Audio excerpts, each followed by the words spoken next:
Bonjour à tous, ça me fait plaisir de vous retrouver. Aujourd'hui, pour reprendre un petit peu les vidéos sur les ressentis que je peux avoir en tant que sœur jumelle, qui a perdu sa sœur jumelle du cancer du sein il y a à peu près 1 mois et quelques maintenant. Ce que j'aimerais aborder aujourd'hui, c'est le thème de la mort et de ma propre mort.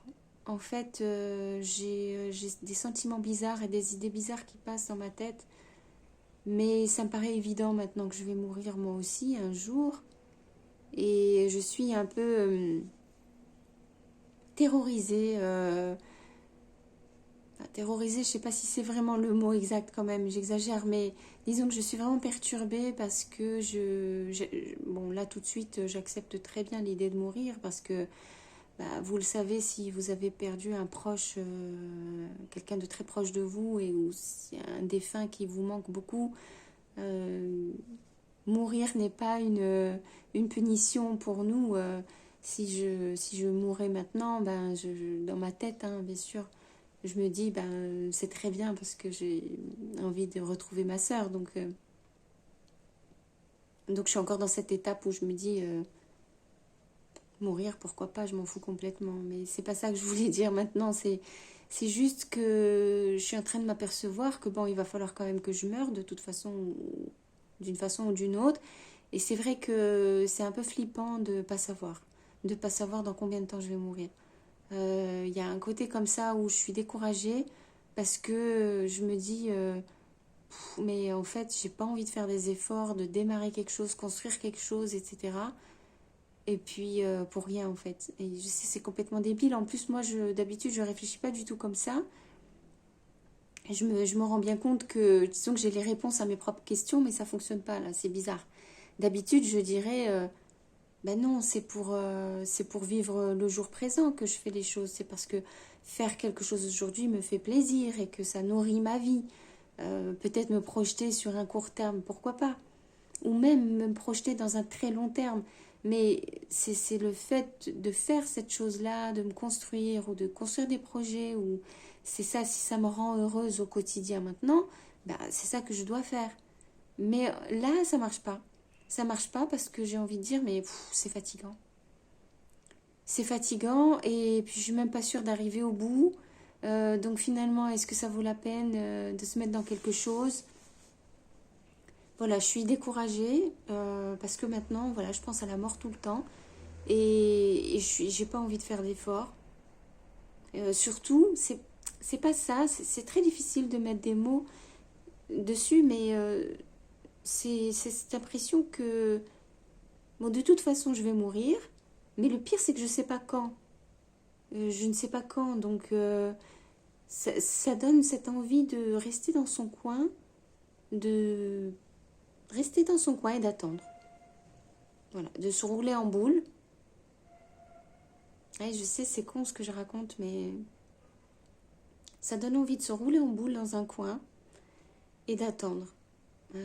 Sans faire de mal à personne, sans se faire de mal à soi-même. Juste de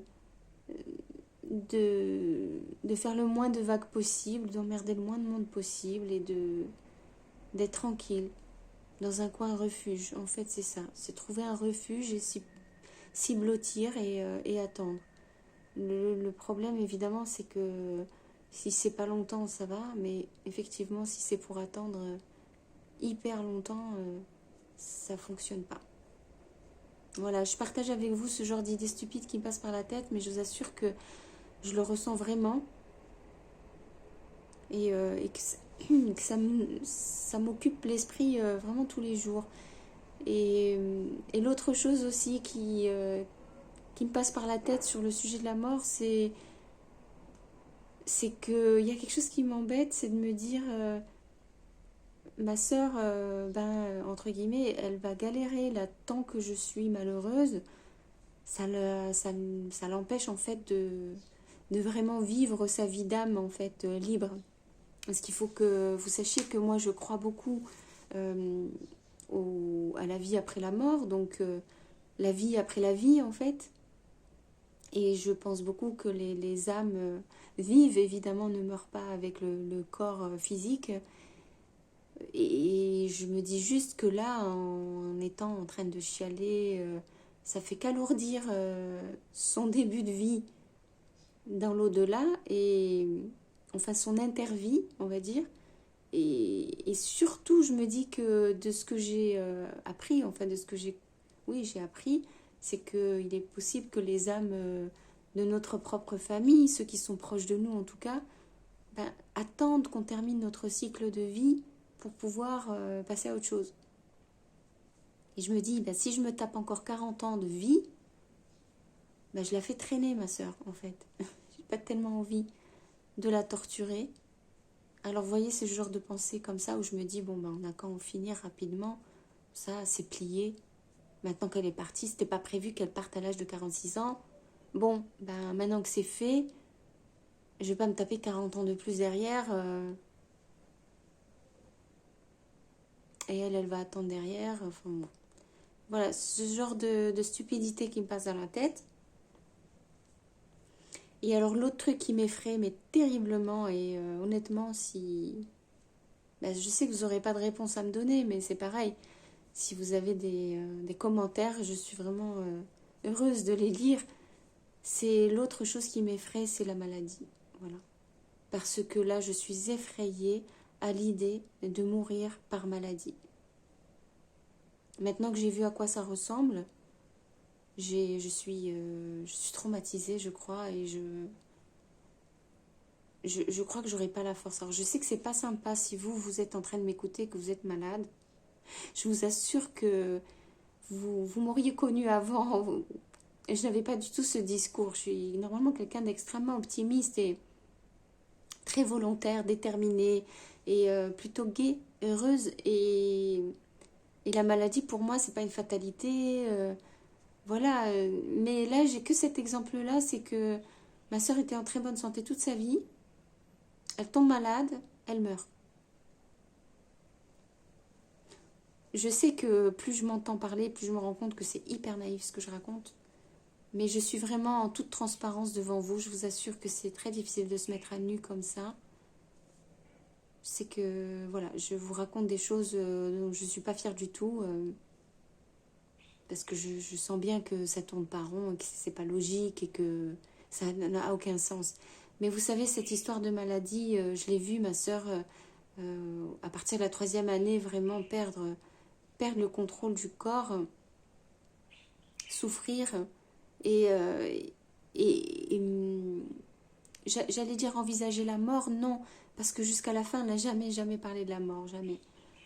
Non, mais d'avoir un corps dégradé comme ça. Et j'ai beaucoup appris en la regardant à quel point ce que je croyais de gratuit pour moi, quand je regarde mes mains, mes bras, mes épaules, mes jambes, etc., mais j'ai l'impression que c'est normal. Je me dis, mais c'est normal que j'ai tout ça, hein. Mais je me rends bien compte que non, rien n'est permanent et que tout peut arriver. Et voilà, en fait, toutes ces idées-là sont difficiles à vivre et cette idée de tomber malade et ensuite de mourir par maladie me terrorise. Alors vous allez me dire, ouais, mais c'est pas plus sympa en fait de mourir d'un accident violent, c'est pas plus sympa de mourir de je ne sais quoi d'ailleurs. Mais non, c'est pas plus sympa bien sûr. Ce que je veux dire par là, c'est que ce que je souhaite, c'est d'avoir une mort sereine, bien sûr, comme tout le monde. Je souhaite, d'ailleurs je le demande, si quelqu'un m'entend là-haut, si c'est possible d'avoir une mort rapide, voilà, en fait, rapide.